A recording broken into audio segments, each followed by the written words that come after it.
Good morning class. हमारा second chapter चल रहा था माइक्रो ऑर्गेनिज्म, जिसमें आज का हमारा टॉपिक है harmful micro organism. Micro organism are harmful and in many ways. Micro organism जो होते हैं वो हमारे लिए बहुत हानिकारक होते हैं बहुत तरीक़ों से।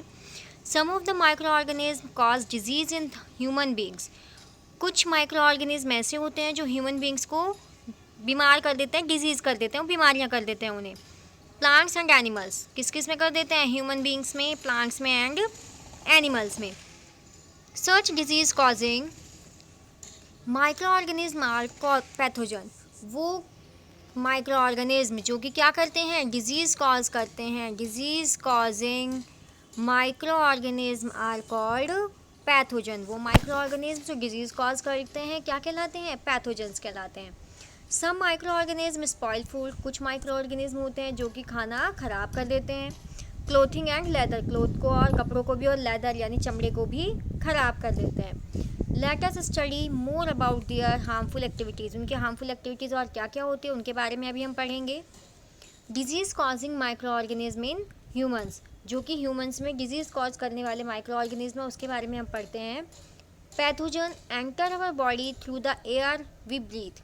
जो पैथोजन होते हैं एंटर अवर बॉडी, हमारी बॉडी में एंटर करते हैं through the air we breathe, air के थ्रू जो हम सांस में के थ्रू ले रहे हैं।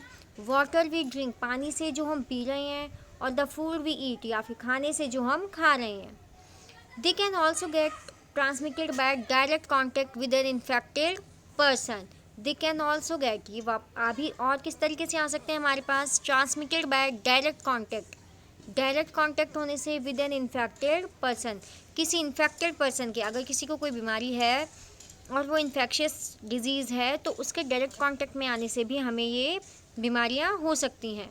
और कैरिड बाय एन एनिमल, या फिर किसी एनिमल के थ्रू ये फैल सकती हैं।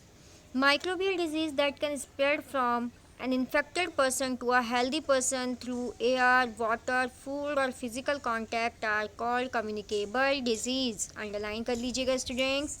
माइक्रोबियल डिजीज़, वो microbial disease that can spread, जो फैलती हैं फ्रॉम एन इन्फेक्टेड पर्सन, किसी इन्फेक्टेड पर्सन से हेल्दी पर्सन में, यानी कि जो पहले से ही संक्रमित है, संक्रमित व्यक्ति से स्वस्थ व्यक्ति में जाती हैं थ्रू एयर, एयर से, वाटर, फूड और फिजिकल कांटेक्ट से, उसे हम क्या कहेंगे? कम्युनिकेबल डिजीज़, कम्युनिकेबल डिजीज़ कहेंगे। वो डिजीज़ माइक्रोबियल डिजीज़ जो कि फैलती हैं किसी इन्फेक्टेड पर्सन से हेल्दी पर्सन में थ्रू एयर, वाटर, फूड या फिर फिजिकल कांटेक्ट के द्वारा, उसे हम कौन सी डिजीज़ कहेंगे? कम्युनिकेबल डिजीज़ कहेंगे। इसके एग्जाम्पल हैं cholera, common cold, chicken pox, ये सारी कैसी डिजीज़ हैं?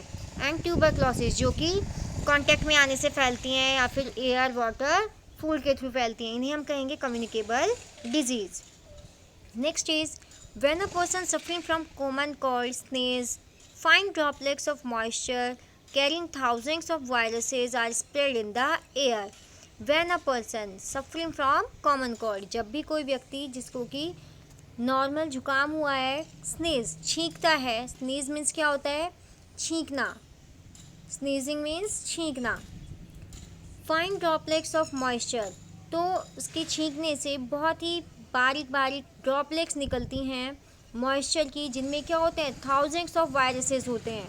Are spread in the air, और कहाँ फैल जाते हैं? वो एयर में फैल जाते हैं।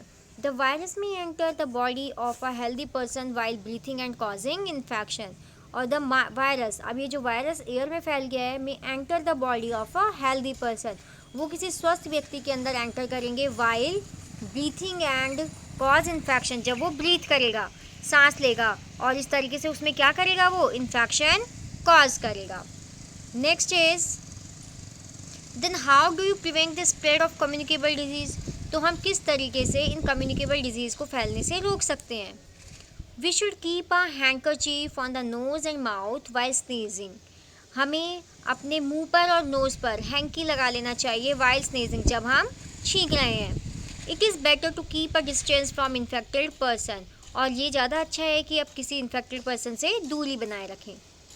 Next is there are some insects and animal which act as carriers of disease causing microbes. यहाँ पर कुछ इंसेक्ट और एनिमल्स भी हैं, कीट हैं और एनिमल्स हैं, एक्ट एज कैरियर, जो एज अ कैरियर वर्क करते हैं डिजीज़ के। यानी कैरियर का मतलब क्या है, जो ले जाता है किनको, डिजीज़ कॉजिंग माइक्रोब्स को।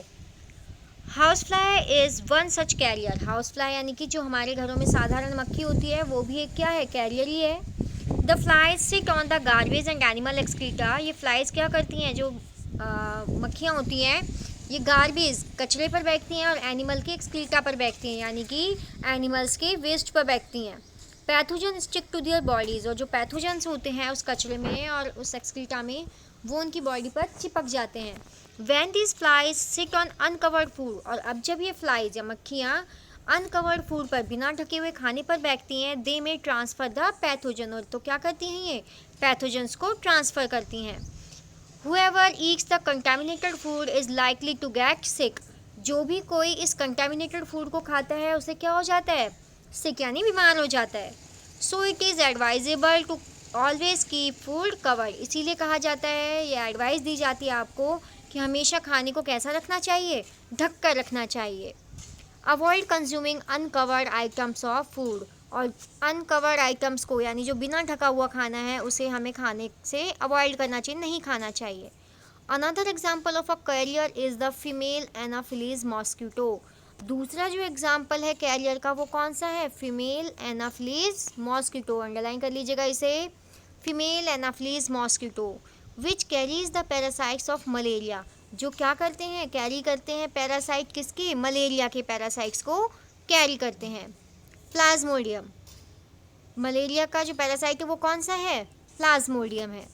फीमेल एडिस मॉस्किटो, जो फीमेल एडिस मॉस्किटो है, act as carrier of dengue virus. ये किसका कैरियर है, डेंगू के वायरस का। यानी जो डेंगू वायरस है, वो एडिस मॉस्किटो जो होता है, इसकी बॉडी के अंदर जाता है और फिर वो उसकी, यानी कैरियर की हेल्प से, इस मॉस्किटो की हेल्प से ह्यूमन बॉडी के अंदर एंटर करता है। How can we control the spread of malaria और डेंगू। हम किस तरीके से कंट्रोल कर सकते हैं मलेरिया और डेंगू के स्प्रेड को, यानी फैलने को। ये डायग्राम दिखा रखा है फीमेल एनाफिलीज मॉस्किटो का। Next is, why does the teacher keep telling us not to let water collect anywhere in the neighbourhood. क्यों हमें टीचर्स कहती हैं, क्यों कि हमारे आसपास में हमें कहीं पर भी पानी इकट्ठा नहीं होने देना चाहिए। नेक्स्ट, अभी यहाँ से ऑल मॉस्किटोज से हम कल पढ़ेंगे। आज भी मैंने जितना पढ़ा है उसे रीड आउट करें और लर्न करें।